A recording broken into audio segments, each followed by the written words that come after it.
Madame Vankaya, est-ce que vous pouvez dire moi comment s'est passée votre enfance? Où elle est née, où elle a grandi, dans quel quartier? Moi, je suis à Saint-Denis. Et au bout de 3 ans, moi, je suis partie à Saint-Benoît. Et de là, moi, j'ai grandi à Saint-Benoît. J'ai été à l'école à Saint-Benoît. J'ai eu mon certificat d'études et mon brevet élémentaire à Saint-Benoît. Et puis après, moi, j'ai quitté l'école. Et de là, après, ben, je suis partie travailler avec mon papa. Un peu maçon, un peu la terre. Et en plus, on était colons. Alors, on avait nous planté du maïs, du manioc, des haricots, de la canne et tout. Et quand on pense la Réunion dans les années 30-40, la Réunion, t'es comment ça? 30-40. Pour une famille de petits colons. C'était comment la vie? La vie pour une famille de petits colons. Ben mon Dieu, la vie. La vie, bien sûr, n'était pas riche, mais elle était plus heureuse qu'en ce moment, bien sûr. Et ça t'es fait quoi tout le temps quand t'es marmaille pour Occupazot? Pour Occupazot, quand t'es marmaille, ça t'es fait quoi? Ben, on est parti à l'école. Maman est partie à l'école jusqu'à mon brevet élémentaire. Et en sortant à l'école, on est parti travailler avec mon papa, qui était entrepreneur en bâtiment. Il ne voulait pas rester sans faire rien. Et quoi t'es fait quoi alors avec lui? Ou t'es fait quoi avec lui? Manœuvre, maçon, au colonnage, à notre terre, où on était colons, on plantait du maïs, du manioc, haricots, zambériques, tout. Couper les cannes aussi, pas couper, mais transporter. Couper, non. Jusqu'à que m'avait l'âge pour aller travailler, parce que auparavant, de notre temps, avant que vous étiez majeur, ils ne prenaient pas pour travailler. Hein, du tout. Les gens ne prenaient pas pour travailler tant que vous n'étiez pas majeur. Et après, à l'âge de 17 ans, j'ai travaillé secrétaire médical. Après, j'ai travaillé secrétaire au cabinet dentaire. Après, comment je fais encore?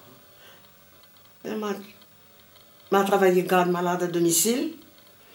Et puis après, je suis partie travailler, justement, après avoir fait la connaissance du père Favron, justement, en 1946, auquel je j'étais partie à Saint-Denis. Je voyais toujours une camionnette stationnée dans la rue du Gillette-Dodu, écrit dessus Hospice Bois d'Olive. À force de voir cette camionnette-là, un jour, elle a été gamin, elle reste debout, m'a attendu. Je me dit, non, quelqu'un va venir prendre cette camionnette-là. Ben, c'était lui qui l'a paru. Il m'a reconnu que c'était un prêtre parce qu'il était en soutane. Avant, les prêtres, ils portaient de soutane, ils ne portaient pas de linge comme maintenant. Hein. Et là, je suis partie vers lui. Il reste debout devant la camionnette, il la regarde à moi. Moi, je lui dis bonjour. Il dit bonjour. Mais je lui vous pouvez me dire votre nom de père? Là, il m'a dit, c'est le père Favron. Ah, ben je dis, c'est vous qui vous occupez des malades, des indigents, des incurables sur le chemin partout. Il dit, oui, c'est moi. Il regarde à moi, il dit, pourquoi? Mais je dis, parce que ça m'intéresse un peu de vous aider. Et c'est de là que j'ai commencé à travailler avec lui, mais tout en travaillant à mon travail. Hein, parce que je ne pouvais pas abandonner mon travail. Là où je travaillais, je ne gagnais pas rien. Maman avait encore ma famille pour soutenir, maman, ma soeur. Et mon papa, il commençait à affaiblir, il était malade et tout ça. Donc, maman a gardé mon travail, m'a aidé entre-temps. Cela il fait que, comme il passait dans toutes les communes de l'île, pour aller mendier, pour gagner à manger, du linge, tout ça, pour les petits vieux que lui ramasser sur le bord de la route partout. Parce qu'il a trouvé une petite place, un monsieur Poudroux, que l'avait donné à lui, un bout de terrain. Lui, il a fait un petit cabanon dessus, il lui mettait ces petits vieux là-dedans. Mais il fallait donner à manger, ces petits vieux-là. Donc, il passait partout, il passait d'un côté, il passait d'un côté. Ramasser tous les restes de boutiques, de linge, magasins, des viandes. Et comme par mon travail, les gens le connaissaient à moi, les commerçants, ils se tiraient, ils se mettaient à côté pour moi. Et quand il avait une certaine quantité, il téléphonait à lui et il disait à lui, viens, quand les vanilles passent, on a un peu de choses à prendre. Et bien, c'est de là que nous l'avons relationné avec. Voilà. Et là, moi, j'ai continué à aider à lui, mais moi, il faisait mon travail. Mais lui, il dit, on va se revoir. Moi, je dis oui. On va se revoir. Lui est parti, maman est partie. Et après, un jour, ben, c'est moi qui ai téléphoné à lui, m'a demandé quel jour lui passe du côté de Saint-Denis. Il a dit à moi, ben, il vient jusqu'à Saint-Benoît, parce que il travaillait à Saint-Benoît. Il vient jusqu'à Saint-Benoît, on a un peu de choses pour vous. Et là, il est venu, c'est-à-dire, c'est comme là que nous avons pris l'habitude. Et c'est de là qu'on a commencé à aider à lui à travailler. Quand il y avait des papiers, il n'arrivait pas trop au bout. Il les emmenait et il me faisait chez moi, après mon travail, parce que là, à ce moment-là, je travaillais, j'étais employé communal, et dans les travaux comme ça, on ne peut pas faire, pendant ces travaux-là, on ne peut pas faire des travaux en dehors. Et bien, voilà, il a porté ses papiers, il me faisait, mais après, à force, il dit, moi, viens, quand la DAS commence à aller, parce que maman, nous l'avions déjà un prix de journée de la DAS, nous. Parce que maman était directrice économe d'une maternité de 17 lits, d'un hôpital de 25 lits et d'un hospice de 27 lits. Donc, moi, j'étais fini habituée dans le tripotage de papier avec la DAS toujours sur mon dos, tous les jours. Il fallait que toutes les choses étaient bien faites. Mais là, lui, il a porté ses papiers de temps en temps, m'aider à lui, il faisait. Mais quand la DAS l'a pris, il a donné à lui un prix de journée. Eh bien, il fallait faire les papiers à la direction de la DAS, comme la DAS. Il demandait, mais il n'y arrivait pas, il ne connaissait pas. Il ne gagnait pas, et puis il n'y avait pas le temps non plus. Mais la force dira, moi, viens. Eh bien, il dit, mon Dieu, m'a remercié.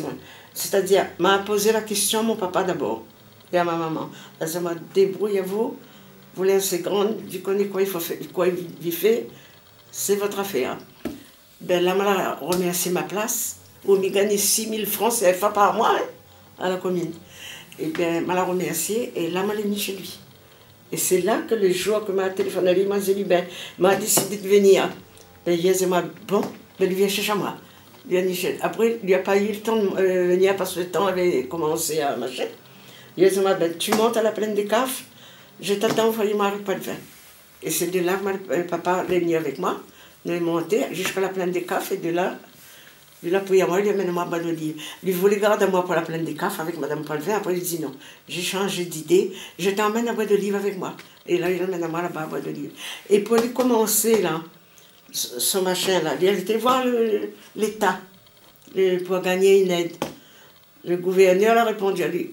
Quel gouverneur était? Quand même plus. Ce temps-là, il n'avait pas encore le préfet. Il était encore au gouverneur. Il a dit à lui, mon père l'a dit, vous voulez faire, faites. Mais nous, ne comptez pas sur nous. Nous ne faisons pas, on n'arrivera pas, on ne réussira pas. Il a dit du fait, du tiers-tête. Il a dit, allez, faites si vous voulez, foncez. Si vous réussissez, venez nous voir, on va vous aider, au cas contraire, non. Et bien là, il a foncé, il a commencé, et puis il nous l'a fait, et puis là, il a donné les prix de journée. Et c'est là qu'il a eu les prix de journée. Et c'est là qu'il a eu l'occasion à moi de donner ma démission là-bas pour venir avec lui pour être vie. Dans ses papiers. Et quand vous l'arrivez ici, qu'on avait au foyer Albert Babon? Est-ce que... le foyer. Oui. Le foyer, t'es déjà un Hospice foyer? Bois d'Olive. T'es encore qu'un hospice. Hospice Bois d'Olive. N'était pas foyer Albert Barbeau. Le foyer Albert Barbeau, là, il a pris le nom, c'est quand le fils de M. Barbeau a été tué en Algérie. Et comme M. Barbeau, papa, il aidait souvent le père Favron avec un petit chèque, n'importe quoi. Et bien, le père a donné le nom du foyer, de l'hospice Bois d'Olive, foyer Albert Barbeau, le nom du garçon. Voilà comment ça a été fait. Et quand tu travailles ici, tu fais quoi ici?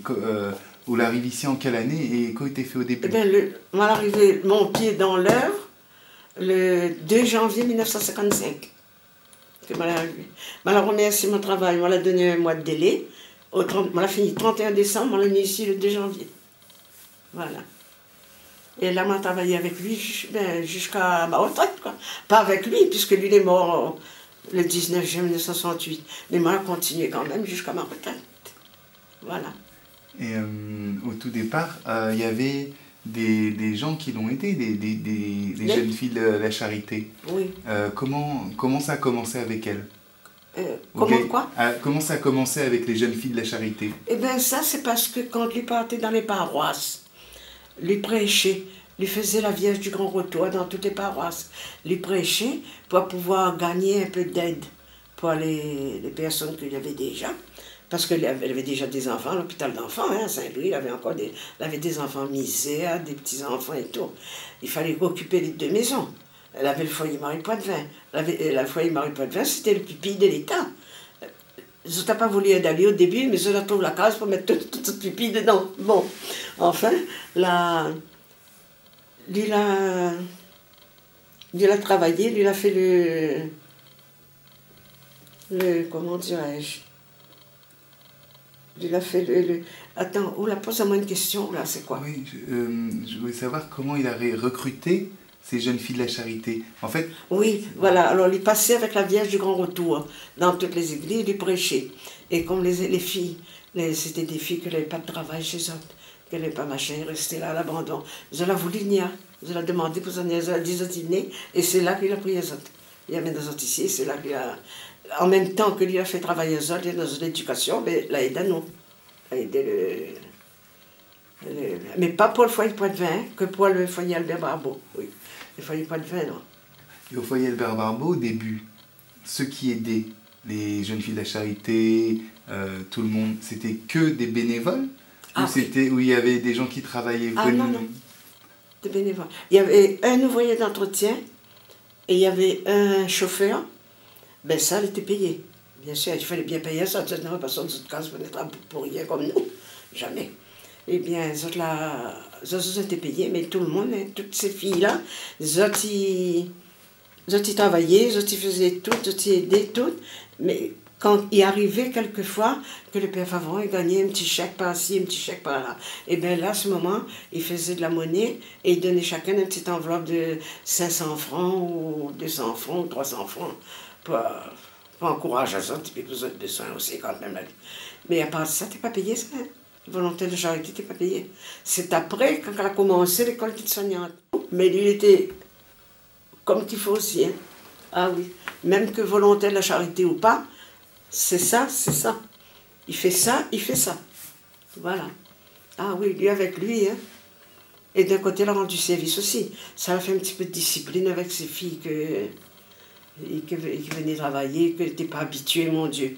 Quelquefois, il faut bien être un petit peu à la rigueur avec. Hein. Mais ça a bien marché.